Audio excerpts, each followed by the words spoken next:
দর্শক বন্ধু, আজ আমি আপনাদের সঙ্গে মহিন্দ্রা অ্যান্ড মহিন্দ্রা ফিনান্সিয়াল সার্ভিসেসের রেজাল্ট নিয়ে আলোচনা করব এবং তার সঙ্গে সঙ্গে কোম্পানির ম্যানেজমেন্ট যে আউটলুক শেয়ার করেছে ফিউচারের জন্য সেগুলো কিন্তু এই ভিডিওতে আলোচনা করব। তো ভিডিওটা আপনারা না কেটে পুরোপুরি কিন্তু শেষ অবধি দেখবেন, তাহলে কিন্তু মোটামুটি একটা ইনসাইট পাবেন এই কোম্পানি সম্পর্কে। তো প্রথমেই চলে আসি, এই যে Mahindra and Mahindra financial services এরা কি করে? এরা একটা এনবিএফসি বা নন ব্যাংকিং ফাইন্যান্সিয়াল কোম্পানি। তো মেন কাজ কি? মেন কাজ হচ্ছে লোন দেওয়া, বিভিন্ন রকমের লোন দেয়। যেমন ধরুন প্যাসেঞ্জার ভেহিকেল লোন, মানে 2 হুইলার 4 হুইলার যে লোন আছে, তার সঙ্গে সঙ্গে সেকেন্ড হ্যান্ড গাড়ি কেনার জন্য লোন দেয়, বাস ট্রাক যেগুলোকে আমরা কমার্শিয়াল ভেহিকেল বলি সেগুলো কেনার জন্য, এবং বিভিন্ন রকম কনস্ট্রাকশন ইকুইপমেন্ট মানে হচ্ছে কনস্ট্রাকশনে যে সমস্ত যন্ত্রপাতি লাগে সেগুলোর জন্য লোন দেয়। এছাড়াও হচ্ছে যারা কৃষক তাদেরকে ট্র্যাক্টর কেনার জন্য লোন দেয়। এছাড়াও কোম্পানির পার্সোনাল লোন আছে, এছাড়া ছোট ছোট বিজনেস লোন দেয় যেগুলোকে আমরা এসএমই বা এমএসএমই লোন বলি, 3 হুইলার লোন দেয়। তো বিভিন্ন রকমের লোন প্রোভাইড করে এক কথায়।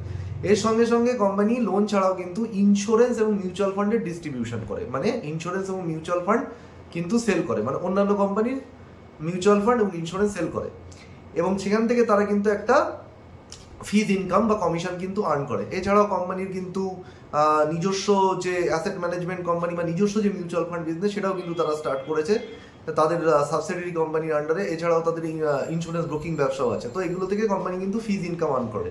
সুতরাং দুটো জিনিস আমরা পেলাম, একটা হচ্ছে ইন্টারেস্ট ইনকাম, যেটা লোন দিয়ে তারা ইন্টারেস্ট ইনকাম আর্ন করে, এবং এই সমস্ত ডিস্ট্রিবিউশন মিউচুয়াল ফান্ড এবং ইন্স্যুরেন্স ইত্যাদি ডিস্ট্রিবিউশন করে তারা ফিজ ইনকাম আর্ন করে।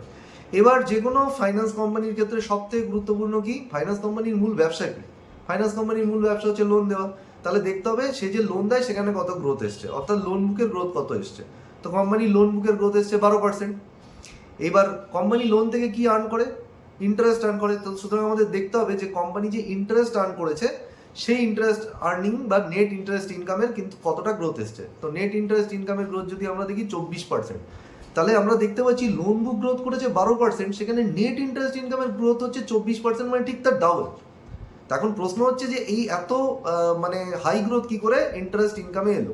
নেট ইন্টারেস্ট ইনকাম মানে কি? আমি এর আগের ভিডিওগুলোতেও বলেছি, যে ব্যাংকিং রিলেটেড ভিডিও, সেটা হচ্ছে কোম্পানি ধরুন এটা যেহেতু একটা ফাইন্যান্স কোম্পানি, তো সুতরাং সে কোথা থেকে, মানে সে নিজে লোন তুলছে, একটা লোন তুলছে, ধরুন 5% রেটে সে ব্যাংক থেকে লোন নিচ্ছে, এবং ধরুন 8%-এ কাউকে লোন দিচ্ছে। তাহলে 5% রেটে লোন তুলে যদি 8%-এ কাউকে লোন দেয়, তাহলে মোট 3% হলো তার ইনকাম। তো সেটাই হচ্ছে নেট ইন্টারেস্ট ইনকাম এক কথায়। এইবার এই নেট ইন্টারেস্ট ইনকামের গ্রোথ হওয়ার পিছনের যে কারণটা হচ্ছে, কোম্পানি বেশিরভাগ যে লোন দিয়েছে সেগুলো কিন্তু একটু হাই ইন্টারেস্ট রেট লোন, মানে হচ্ছে সুদের হার যেখানে বেশি সেই ধরনের লোন কিন্তু একটু বেশি প্রোভাইড করেছে। সেটা সিকিউরড এবং আনসিকিউরড দুই ধরনের লোন মিলেই কিন্তু। তার সাথে সাথে এটাকে বলা হয় কি, আমরা আগেই বলেছি ব্যাংকিংয়ের পরিভাষায় বা ফাইন্যান্সের পরিভাষায় এটাকে বলে ইল্ড, অর্থাৎ কোম্পানি হাই ইল্ড লোন দিয়েছে। এবার কোম্পানি যে লোন তুলেছে, মানে ব্যাপারটা হচ্ছে কোম্পানি যে রেটে লোন দিয়েছে তাকে বলি ইল্ড, আর যে রেটে কোম্পানি লোন নেয় সেই রেট, সেটাকে কি বলি আমরা? কস্ট অফ ফান্ড বা কস্ট অফ বরোইং। তো কোম্পানি এখানে যে রেটে লোন তুলেছে সেই রেটটাও কিন্তু আগের থেকে অনেক কমে গেছে। তার কারণটা হচ্ছে, এটা তো একটা এনবিএফসি কোম্পানি, তো এনবিএফসি কোম্পানি লোন নেয় কোথা থেকে? ব্যাংকের থেকে। এবার এই যে আমরা জানি লাস্ট গত 1-1.5 বছরে যে চারবার আরবিআই যে রেপো রেট কাট করেছে, তার জন্য কি হয়েছে? ব্যাংক আরবিআই থেকে কম রেটে লোন পেয়েছে। রেপো রেট মানে হচ্ছে যে রেটে ব্যাংক আরবিআই থেকে লোন নেয়। তাহলে ব্যাংক যদি আরবিআই থেকে কম রেটে লোন পায়, তাহলে সে জায়গায় লোন দেয়, মানে সেই ফাইন্যান্স কোম্পানিগুলোকে লোন দেয়, তাকেও কম রেটে লোনটা দিয়েছে। যার জন্য কি হয়েছে? ব্যাংকের যে রেটে ব্যাংক লোন তুলেছে সেই রেটটা কিন্তু পড়ে গেছে, মানে কস্ট অফ ফান্ড কিন্তু পড়ে গেছে। এই কস্ট অফ ফান্ড বাড়ার মানে কমে যাওয়ার আরেকটা কারণ হচ্ছে কোম্পানির যে ক্রেডিট রেটিং। যখনই কোনো কোম্পানির ক্রেডিট রেটিং, মানে যারা লোন দেয় তাদের ক্রেডিট রেটিং খুব ভালো হয়, তাহলে কিন্তু তারা ব্যাংকের থেকে কম রেটে লোন পায়, এবং এই ধরনের কোম্পানি কিন্তু নিজেদের বন্ড কিন্তু রেজ করে, পাবলিকের উদ্দেশ্যে রেজ করে পাবলিকের থেকে কিন্তু ফান্ড কালেক্ট করে, এবং সেখানেও কিন্তু পাবলিককে কম ইন্টারেস্ট রেট দিয়ে কিন্তু তারা ফান্ড কালেক্ট করতে পারে। কারণ হচ্ছে তাদের ক্রেডিট রেটিং ভালো। ক্রেডিট রেটিং ইন্ডিকেট করে যে কোম্পানির কিন্তু যে লোন দিচ্ছে সেখানে ডিফল্ট করে যাওয়ার চান্স নেই। মানে এমন নয় যে আপনি সেখানে তাদের বন্ডে ইনভেস্ট করলে তারা আপনার টাকা মেরে দিয়ে দেউলিয়া হয়ে যেতে পারে। তো সেটাকে ইন্ডিকেট করছে এখানে। তো এই আমরা বুঝতে পারলাম যে কোম্পানির, এবং এরই ফলাফল হিসাবে যদি আমরা দেখি কোম্পানির যে নেট ইন্টারেস্ট মার্জিন, সেই নেট ইন্টারেস্ট মার্জিন কিন্তু গত বছরের থেকে বেড়ে গেছে। কারণ কোম্পানি যে রেটে লোন দেয় সেই রেটটা বেড়েছে, এবং যে রেটে লোন তোলে মার্কেট থেকে সেই রেটটা কমে গেছে, সেই জন্য তার নেট ইন্টারেস্ট মার্জিন বেড়ে গেছে। তো নেট ইন্টারেস্ট মার্জিন গত বছর ছিল 6.5%, এখন আছে 7.5%, এবং যদি আমরা ফুল ইয়ারে দেখি মানে 25-এর রেসপেক্টে 26-এ, তাহলে কিন্তু 7.1% তাদের নেট ইন্টারেস্ট মার্জিন। এবার আমরা যদি কোম্পানি রেভিনিউ গ্রোথ দেখি, কোম্পানি রেভিনিউ তো আমরা প্রথমেই বুঝতে পারলাম যে কোম্পানি ইন্টারেস্ট দিয়ে রেভিনিউ কামায়, লোন থেকে যে ইন্টারেস্ট দেয় সেখান থেকে তার রেভিনিউ আসে, তার সাথে সাথে কোম্পানি যে ওই যে মিউচুয়াল ফান্ড ইন্স্যুরেন্স ডিস্ট্রিবিউশন করে সেখান থেকে তার ফিজ ইনকাম আসে, অর্থাৎ কোম্পানির যে রেভিনিউ গ্রোথ সেটা এসছে কিন্তু 15%। এবার কোম্পানির প্রফিটের গ্রোথ যদি আমরা দেখি সেটা কিন্তু 30%, অর্থাৎ ডবল। একটু আগেই বললাম কোম্পানির প্রফিটের গ্রোথ কেন বেড়েছে, কারণ কোম্পানি রেভিনিউ গ্রোথ যা তার থেকে প্রফিটের গ্রোথ বেড়ে যাওয়ার কারণ হচ্ছে কোম্পানির যে খরচা সেটা কিন্তু কমে গেছে, কারণ কোম্পানি কম রেটে লোন তুলেছে ব্যাংকের থেকে। তো সুতরাং খরচা কমে যাওয়ার জন্য কিন্তু তাদের প্রফিটটা কিন্তু মানে গ্রোথটা বেশি এসছে, 30% প্রফিট গ্রোথ এসছে। বাট এই প্রফিট গ্রোথ কিন্তু অপারেটিং লেভেলে, কিন্তু যদি আমরা নেট প্রফিট গ্রোথ দেখি তাহলে কিন্তু সেটা মাত্র 19%, অর্থাৎ নেট প্রফিট গ্রোথ কিন্তু অপারেটিং লেভেলের থেকে কম। এটা কেন কম? কারণ কোম্পানি যখনই কোনো বিজনেসে মানে যে কোনো ব্যাংক বা ফাইন্যান্স কোম্পানি যখন প্রফিট করে, সেই প্রফিটের একটা পার্সেন্টেজ কিন্তু তাকে প্রভিশন হিসাবে সরাতে হয়। প্রভিশন মানে কি? ধরুন কোম্পানির ব্যবসা কি? লোন দেওয়া। এবার যাদেরকে লোন দিল তাদের অনেকেই আছে এরকম ডিফল্ট করতে পারে। যেদিন কোনো ব্যাংক বা ফাইন্যান্স কোম্পানি লোন দেয় তখন থেকেই তারা প্রথম থেকেই জানে বেশ কিন্তু কিছু মানে ক্লায়েন্ট মানে যাদেরকে তারা লোন দিয়েছে তারা কিন্তু ভবিষ্যতে গিয়ে ডিফল্ট করে যেতে পারে।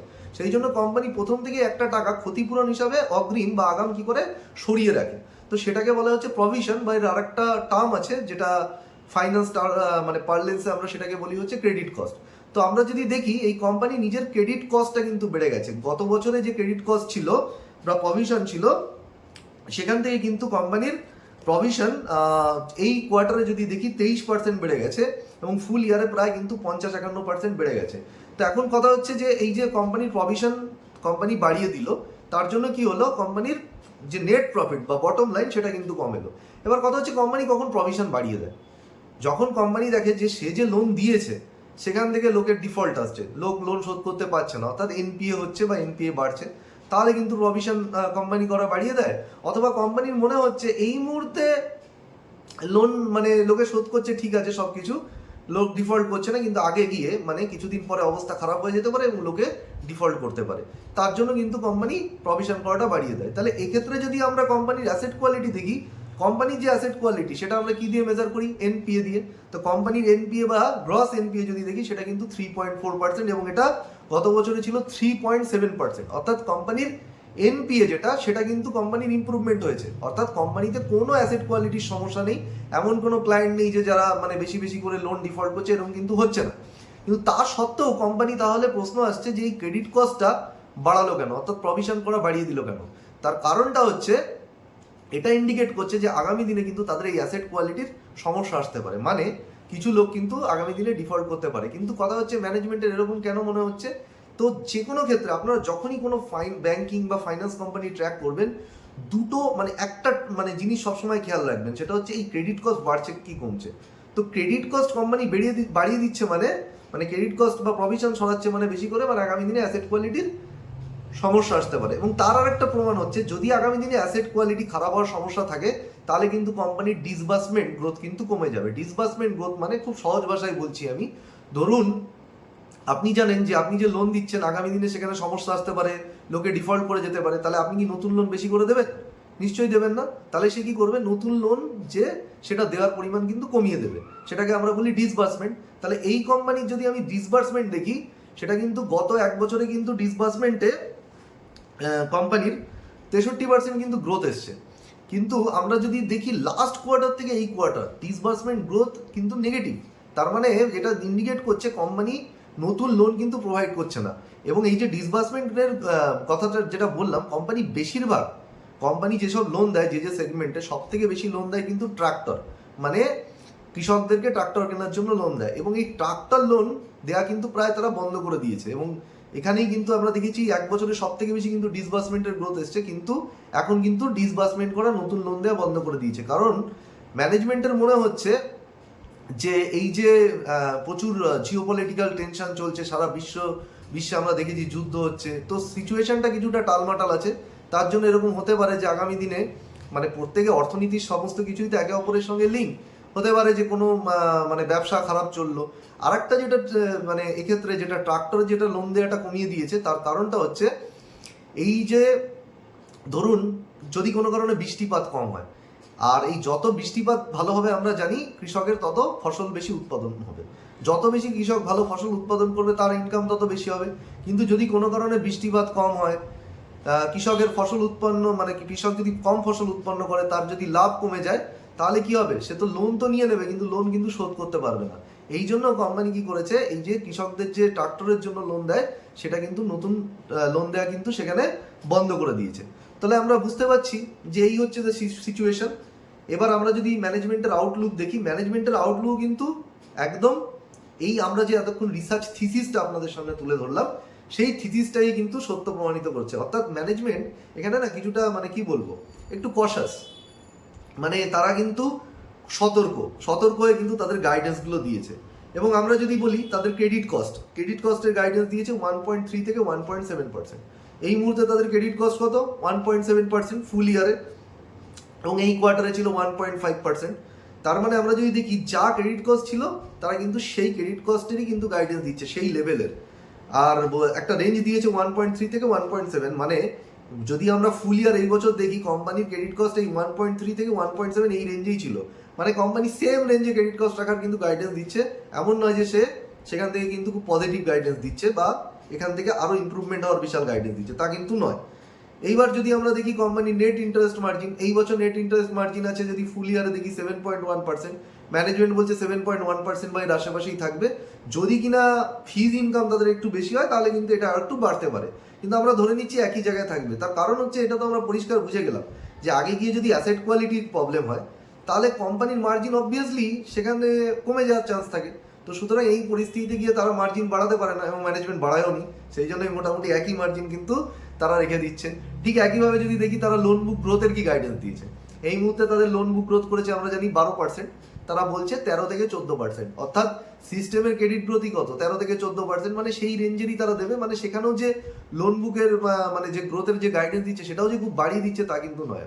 লোন বুকের গ্রোথ মানে এই যে বললাম যে কোম্পানি যে নতুন ডিসবার্সমেন্ট, সেই ডিসবার্সমেন্টটাই যদি মানে মানে দেওয়া বন্ধ করে দেয় বা কমিয়ে দেয় তাহলে লোন বুকের গ্রোথ কি করে এখনকার থেকে খুব বেশি আসবে। সুতরাং লোন বুকের গ্রোথও কিন্তু ওই 13-14% মানে কাছাকাছি লেভেলেই থাকবে। মানে যত গাইডেন্স সেগুলো একটা জিনিস ইন্ডিকেট করছে, কিন্তু শর্ট টার্মে কোম্পানির অ্যাসেট কোয়ালিটি কিন্তু খারাপ হওয়ার চান্স রয়েছে। তো এটা গেল হচ্ছে শর্ট টার্ম আউটলুক, যে বুঝতে পারছি আমরা এই আলোচনার মাধ্যমে শর্ট টার্মে কিন্তু কোম্পানির কিছু রিস্ক রয়েছে। এইবার যদি আমরা কোম্পানির লং টার্ম দেখি, কোম্পানির কিন্তু লং টার্মের প্রসপেক্ট কিন্তু খুব উজ্জ্বল, সেখানে কিন্তু কোনো সমস্যা নেই। কোম্পানি যে আরোই মানে রিটার্ন অন ইকুইটি, যে কোনো ফাইন্যান্সিয়াল কোম্পানির ক্ষেত্রে আপনার যদি কিছু না আসে, কিছু যদি আপনি না বোঝেন, সবার আগে গিয়ে আরোই নাম্বারটা চেক করবেন যে আরোইটা সময়ের সাথে সাথে বাড়ছে কিনা। তো কোম্পানির আরোই এখন 12.5%, কোম্পানি বলছে এই আরোইটাকে তারা 15% নিয়ে যেতে চায়। এবার 15% তো রাতারাতি হবে না, এটা লং টার্ম। আরোই বাড়তে গেলে কি হবে, সবার আগে তার প্রফিট বাড়তে হবে, কারণ প্রফিট যদি না বাড়ে, আরোই মানে কি net profit divided by share holder fund.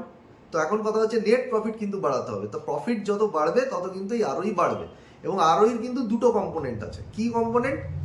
একটা হচ্ছে ROA, return on asset into leverage. Leverage মানে কোম্পানি যে লোন দিচ্ছে, তাহলে কথা হচ্ছে ROE is equal to ROA into leverage, মানে আইদার আরওএ বাড়াতে হবে নাহলে লেভারেজ বাড়াতে হবে, তবেই গিয়ে আরওই বাড়বে। এবার কথা হচ্ছে কোম্পানির return on asset. Return on asset মানে সে যে লোন দিচ্ছে সেখান থেকে কি রিটার্ন জেনারেট করছে, মানে লোন থেকে যে রিটার্ন জেনারেট করে অর্থাৎ কি ইন্টারেস্ট জেনারেট করছে সেটাকে ইন্ডিকেট করা হচ্ছে আরওএ। তো কোম্পানি আরওএ যদি আমি এখন দেখি 2 থেকে মানে মোটামুটি ধরে নিন কোম্পানি আরওএ ফুল ইয়ারে এসছে 2%, এবং এই কোয়ার্টারে আরওএ দেখলে 2.4%, এবং কোম্পানি গাইডেন্সও দিচ্ছে 2 থেকে 2.2%-এর কাছাকাছি আরওএ থাকবে। অর্থাৎ আরওএ কিন্তু তাদের খুব বাড়বে না। তাহলে আরওএ যদি খুব একটা না বাড়ে তাহলে এই যে তারা বলছে আরওই বেড়ে যাবে, তাহলে আরওইটা বাড়বে কোথা থেকে?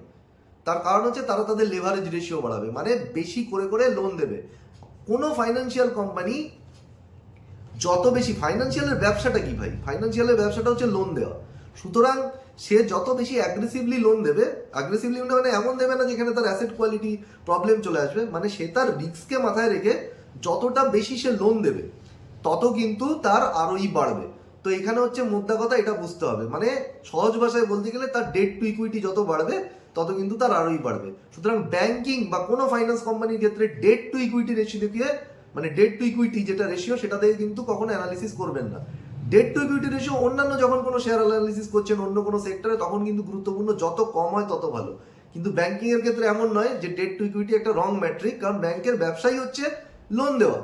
তাহলে সেখানে যে লোন দেয় সেখানে তার ডেট কি করে কম হবে? সুতরাং এখানে ডেট টু ইকুইটি রেশিও যদি আপনি গুরুত্ব দেন সেটা কিন্তু বোকা বোকা ব্যাপার হয়ে যাবে। সুতরাং এখানে সেটা গুরুত্ব দেওয়া যাবে না।